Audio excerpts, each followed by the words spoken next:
MKS job preparation channel থেকে সবাইকে স্বাগতম। আমরা আজকে যে টপিকটি নিয়ে আলোচনা করব সেটি হচ্ছে বাংলাদেশের মানচিত্রের উত্তর, দক্ষিণ, পূর্ব, পশ্চিম জেলা, উপজেলা এবং স্থানের নাম নিয়ে। বিভিন্ন নিয়োগ পরীক্ষায় প্রায় এই ধরনের প্রশ্ন আসে, তো আমরা আজকে মানচিত্রের মাধ্যমে বিষয়টি স্পষ্ট করে বুঝিয়ে দেব। তা আমরা জানি যে বাংলাদেশের সর্বোত্তরের জেলা হচ্ছে পঞ্চগড়, উপজেলা তেতুলিয়া, স্থানের নাম বাংলাবান্ধা।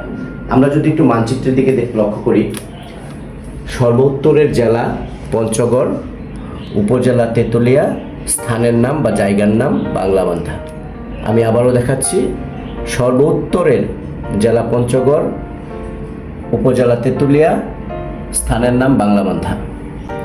সর্বদক্ষিণের জেলার নাম কক্সবাজার, উপজেলা টেকনাফ, স্থানের নাম সেন্ট মার্টিন।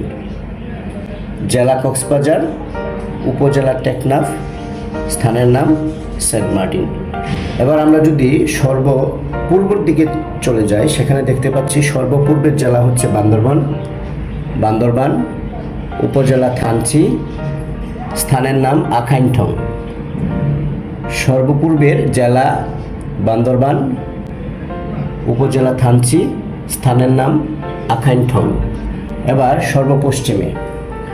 সর্বপশ্চিমের জেলা চাঁপাইনবাবগঞ্জ, উপজেলা শিবগঞ্জ, স্থানের নাম মোনাকষা। জেলা চাঁপাইনবাবগঞ্জ, উপজেলা শিবগঞ্জ, স্থানের নাম মোনাকষা। তো আমরা দেখিয়ে দিলাম যে বাংলাদেশের উত্তর, দক্ষিণ, পূর্ব, পশ্চিমের জেলা, উপজেলা এবং স্থানের নাম। আশা করি বিষয়টি বুঝতে পেরেছেন। সবাইকে আমাদের চ্যানেলের পক্ষ থেকে অসংখ্য ধন্যবাদ।